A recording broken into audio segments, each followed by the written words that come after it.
responsable de área de intervención social del Colegio de Psicólogos de Las Palmas. Muy buenos días. Muy buenos días.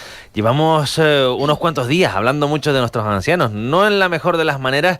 Qué curioso además que todas las noticias que tenían que ver con pues la permanencia más allá de lo deseado de los ancianos en los hospitales coincidiera con la reivindicación del pasado jueves del Día Internacional de Toma de Conciencia del Abuso y Maltrato a la Vejez, que además es una de las razones por las que tenemos aquí a Nena del Rosario, porque desde el Colegio de Psicólogos de Las Palmas establecieron, ¿no?, una serie de ponencias y conversaciones al respecto, ¿no? No solamente sobre este tema, sino sobre toda la globalidad del buen trato o del maltrato a nuestros mayores, ¿no? Sí, efectivamente, ha sido una...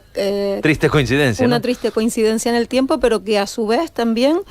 Pues de alguna manera el Día Internacional de la Toma de Conciencia con respecto a esto pues nos ha hecho que por lo menos en esta comunidad salga a la luz pues todo este tipo de situación que no es más que un maltrato institucional. Sí, desde el Colegio Oficial de la Psicología de Las Palmas para celebrar este día pues organizamos una mesa redonda en la que se habló del maltrato de las personas mayores en la institucionalizada, se habló de la detección del maltrato a las personas mayores en atención primaria, que es fundamental, y pues también se habló de un manifiesto que elaboramos todos los colegios oficiales de la Psicología de España, a favor del buen trato de las personas mayores. Esto que estábamos contando, sentándonos en las noticias y sabiendo y dejando claro ya por delante que no estamos hablando de los casos específicos, porque, bueno, cada casuística habría que estudiarla, ¿no?, detenidamente, pero desde la generalidad también dicen que viene a enseñar a algunos problemas sociales que no solamente están dentro de la institución, que ya se tendrán ellos que pelear a ver cómo dan salida buena a eso, cómo se da más agilidad a que esas plazas sociosanitarias estén ahí, pero también se habla de una responsabilidad de nosotros como sociedad, familiares que estén más encima, y han salido también a la luz algunos casos pues bastante denigrantes, y repito que esto es muy amplio, de gente que a veces deja ahí a sus mayores pues y no se ocupa de ellos cuando podría o debería hacerlo, ¿no? Efectivamente, hay una de las tipologías del maltrato, aparte es la dejadez de saber que hay una situación que se necesita. Eso es un tipo de maltrato a nivel institucional, pero luego a nivel familiar, la negligencia en el trato a las personas mayores y el abandono de las personas mayores también es un maltrato. Esto también lleva a un autoabandono, porque cuando una persona mayor ve que está abandonada, que no tiene interés nadie por ella, pues esta persona también merma, incluso no solo su calidad de vida, sino su esperanza de vida. Es un problema no solamente de Canarias, sino global, ¿no? Porque la Organización Mundial de la Salud creo que ha certificado que 1 de cada 10 personas mayores, ¿no?, vienen a sufrir esta situación crítica. Efectivamente, 1 de cada 10 personas mayores en el último mes. Que es tremendo. Que es tremendo. Entonces, gracias a la Organización Mundial de la Salud, que con su política con respecto a la prevención de los malos tratos, ha hecho un hincapié y que esto pues se visibilice de una manera adecuada, tal como debería de ser. Entonces es un problema global, social, y es un problema internacional, así que la comunidad internacional tiene que tomar medidas con respecto a esto, porque estamos en una sociedad que envejecida, y cada vez envejecemos más porque nace menos personas y tenemos mayor esperanza de vida. Entonces, ya que tenemos la posibilidad cada vez más de vivir más, porque por los avances en la medicina pues hemos conseguido esto, también tenemos que conseguir llenar todo ese tiempo de vida de buena calidad de vida. Me gustaría saber también, para contextualizar lo que estamos hablando, que son temas generales, por desgracia basados en noticias recientes, ¿no?, pero que tampoco se debería actuar en esto a golpe de titular. Hay que actuar con estos ancianos que están a la espera de una plaza, pero no que esa sea la pauta que rija toda la legislación, ¿no?, y la actuación al respecto. Pero este tema, más o menos, de esta manera también salió en la pasada legislatura, además de boca del presidente del Gobierno de Canarias, Paulino Rivero, cuando hablaba de que muchas plazas en los hospitales pues estaban ocupadas por personas que se les había dado alta y no no les iban a recoger o les dejaban allí. Me pregunto, y justamente es esto, ¿cuánto es una concatenación de casos actuales o cuánto se lleva arrastrando desde hace tiempo y es ahora que cuando de verdad nos damos cuenta de lo que está pasando? Bueno, esto es una situación que no sé, que hace mucho tiempo se está repitiendo. De hecho, cada cierto tiempo sale esta noticia, pero creo que no se le ha dado la importancia que realmente tiene. Y con respecto a lo que antes comentaba, efectivamente las instituciones públicas tienen que dar una salida a estas personas que están ocupando una cama, un espacio en un hospital que no tiene por qué estar ahí, tiene que estar en un centro sociosanitario adecuado a sus necesidades. Pero por otro lado también esto es un problema social, porque nosotros hemos cambiado la imagen que existe o que existía de lo que son las personas mayores. Existe un estigma social tan fuerte que considera que las personas mayores son un estorbo, que como no sirven para nada vamos a arrinconarlas. Entonces nos quitamos todo, pues cuidado que existía antes, porque ya las familias no cuidan a sus mayores, o hay muchas familias que no cuidan a sus mayores. Entonces, bueno, en épocas vacacional o aprovechando cualquier enfermedad, se ingresa y luego los abandonan. Igual pasa a veces en centros específicos para personas mayores, que ingresan a las personas mayores y luego ya no lo van ni a visitar. Esto merma mucho la autoestima, la calidad de vida de una persona mayor, porque pongámonos en su lugar, nos ingresan en un sitio y nos dejan. Si nos pasa esto a nosotros, ¿qué consideramos de nuestra propia vida, no? Entonces, bueno, yo creo que también ya no es una labor en este sentido de la institución, que son como varios aspectos que hay que tratar con respecto a este tema, sino también hay que hacer unas campañas de prevención y de concienciación a las personas para que ya se vaya cambiando todo este estigma social y toda esta forma de ver que tenemos de lo que es una etapa que afortunadamente, si llegamos, podemos llegar todos. Entonces, bueno, yo creo que está bien el trabajo con las personas mayores. Hay que ir en pro del envejecimiento activo, intentar hacer políticas de prevención para que las personas mayores lleguen a esta etapa, a una etapa más de su vida, de la mejor manera autónoma posible y con la mayor calidad posible de vida.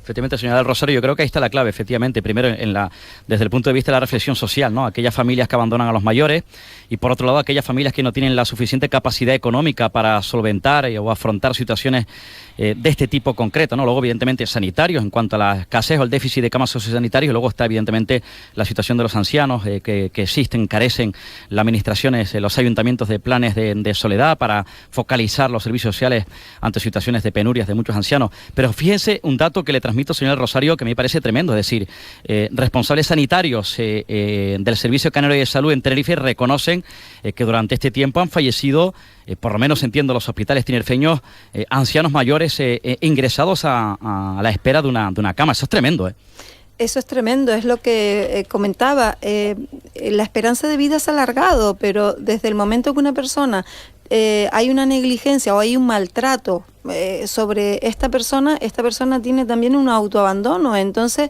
su esperanza de vida se va mermando. Influye en su esperanza de vida, porque influye en su calidad de vida. Todas las personas tenemos una actitud proactiva, tenemos un proyecto, un objetivo en la vida. Parece que cuando uno se jubila y empieza a ser mayor, según la sociedad, porque nosotros todos los días envejecemos y tenemos que ser conscientes de esto, pues entonces estas personas mayores ya se le quita el derecho a la opinión, el derecho a tener responsabilidad sobre su propia vida y el tener un proyecto de futuro, porque consideramos que las personas mayores no tienen proyecto de futuro, porque ¿qué les queda? ¿No? Entonces, ¿cuánto tiempo queda de vida? Es que esto es terrible, tener esta concepción de las personas mayores. Además que no han tenido en cuenta las administraciones, las instituciones de evidentemente el envejecimiento, ¿no? Y no se ha creado, no se ha desarrollado, no se ha impulsado durante todo este tiempo una estrategia que es un plan específico sociosanitario en Canarias. Efectivamente, ya esto desde el año 2012, ya Europa está promocionando lo que es el envejecimiento activo, o el envejecimiento, o también se llama satisfactorio o saludable. Esto quiere decir que nosotros desde bien temprano, nosotros tenemos que tener una conciencia y un trabajo con respecto a hábitos y a hábitos saludables de nuestra vida. es una cosa muy curiosa porque si las personas mayores llegan a tener a lo largo de su vida más autonomía y más autosuficiencia en todos los sentidos de su vida, e incluso se reduce el coste a nivel de sanidad y a nivel social, porque una persona que está bien físicamente no gasta tanto, ¿no? Que esto parece que es lo que preocupa de las personas mayores, que son personas que gastan y que, bueno, fíjese usted, para lo poco productiva que es para la sociedad, pues encima nos tenemos que gastar un dineral sobre ellas, ¿no? Entonces, sí. Es más, si nosotros desde, entre comillas, la hipocresía quizás del dinero, de lo que nos cuesta una persona mayor, pues bueno, vamos a invertir. Por lo contrario, por lo menos que ese sea una de las justificaciones para poder tener políticas de envejecimiento activo o de un envejecimiento exitoso. Y desde la atención primaria es fundamental, porque desde ahí se pueden hacer proyectos saludables, como hay proyectos de prevención de diabetes, también se puede hacer unos proyectos de envejecimiento activo, ¿no? De enseñar a la población qué es lo que tiene que hacer con sus hábitos saludables. Entonces, creo que, bueno, y ya que vengo desde el Colegio Oficial de la Psicología, sí, en representación de ellos, creo que la figura del psicólogo, de la psicóloga en atención primaria es fundamental, porque se puede trabajar una serie de trastornos o de, por ejemplo, de los síndromes más característicos también de las personas mayores, que es la soledad, porque cuántas veces vamos al centro de salud y las personas van, pero para comunicarse con los demás, ¿no? Entonces, bueno, yo creo que se podría hacer unos planes más avanzados con respecto a las personas mayores. Pero justamente en torno a eso, a lo que hablamos de envejecimiento activo y de evitar la soledad, la verdad es que, bueno, yo no pretendo tampoco que esta charla quede excesivamente pesimista, pero es que tampoco hay razones para alegrarse en torno a eso.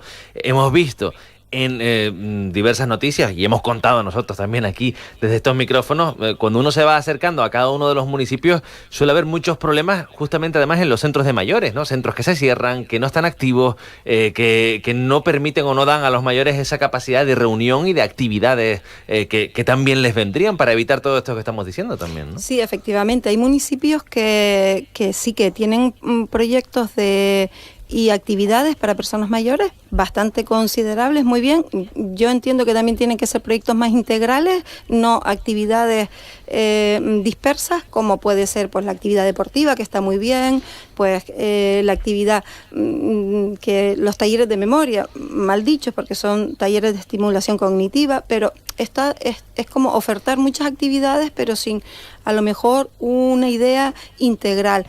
Y luego también es cierto, aquí hay servicios sociosanitarios, centros sociosanitarios de día o residencias que están funcionando muy bien, pero a tenor de las noticias que estamos viendo, son escasos, se necesitan muchas más plazas. En ese sentido, igual incluso sería positivo algún tipo de campaña de formación, ¿no? Lo digo porque muchos de estos mayores se encuentran en casa desvalidos y cuando se ven que están siendo abusados, no saben a dónde acudir, a qué administración ni a qué institución puede llamar, ¿no? Efectivamente, muchos no saben ni dónde acudir, ni siquiera si pueden denunciar. Es que, y un poquito más allá, es que algunos no saben ni que están recibiendo malos tratos.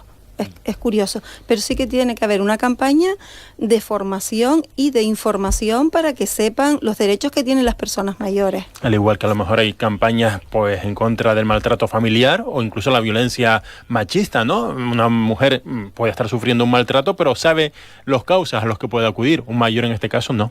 Efectivamente, de hecho, una de las medidas que se propugna es hacer un teléfono como el 016 para la violencia de género, pues hacerlo para el maltrato de las personas mayores.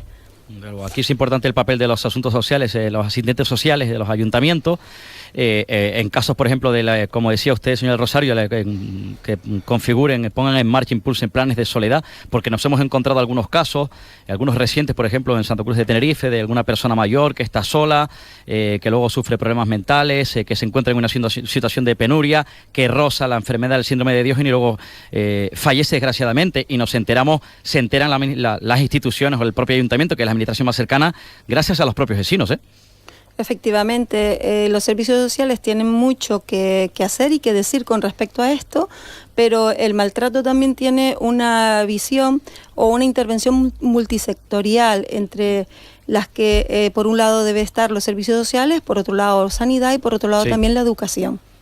Porque también hay que difundir planes de educación para cambiar determinados estereotipos a la sociedad, al alumnado, que ya son las personas que dentro de poco también van a ser activas socialmente.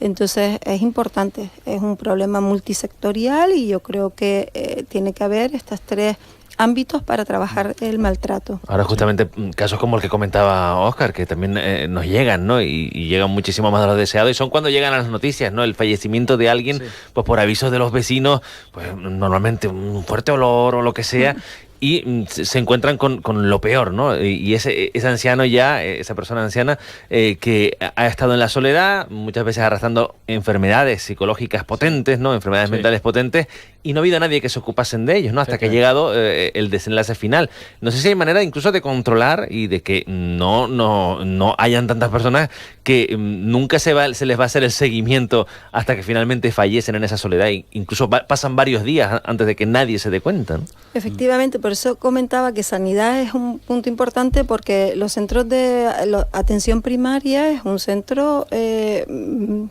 primer paso donde realmente vamos todas las personas mínimamente alguna vez al médico. Entonces, aunque es verdad que muchas de estas personas a lo mejor ni van ya a atención primaria, o hacen muchísimo que ni se pasan por nada que tenga que ver con un sello de oficialidad. Con la red sociosanitaria, pero también para eso también están los vecinos, ¿no? Por eso decíamos que la política, es decir, que los planes también de concienciación de la sociedad en general, pues tenemos que romper también lo que comentaba antes, ese estigma de las personas mayores, y si tenemos una persona al lado que vemos que puede tener un síndrome de Diógenes o cualquier otro tipo de trastorno, pues por lo menos acercarnos a los servicios sociales. Hay dos casos, por ejemplo, en Santa Cruz de Tenerife, que efectivamente han sido claves los vecinos. Uno en el corazón, en la capital tinerfeña, en el barrio de Salamanca, con una mujer, y ahora recientemente con Enofra, en otro barrio de Santa Cruz de Tenerife, donde, insisto, en los dos casos fueron claves fundamentales los vecinos. Efectivamente, lo que no podemos es vivir en sociedad pero sin vivir en ella, es decir, mantenernos aislados, cada uno a nuestra vida, ¿no? Entonces, también el papel de la comunidad es importantísimo con respecto a estos temas. Bueno, pues son conversaciones que tenemos cuando han pasado unos días desde el Día Internacional de Toma de Conciencia del Abuso y Maltrato a la Vejez, un día que se lleva celebrando desde hace mucho tiempo, pero me he quedado con la sensación de que quizás este año, por las noticias que lo rodeaban, le hemos prestado un poquito más de atención. Que sea así en el futuro, que construyamos un poco más de conciencia, y ojalá que también muchos de estos problemas pues queden como algo del pasado. Yo agradezco la intervención aquí en nuestro programa a Nena del Rosario, responsable de área de intervención social del Colegio de Psicología de Las Palmas. Un saludo. Un saludo, muchas gracias.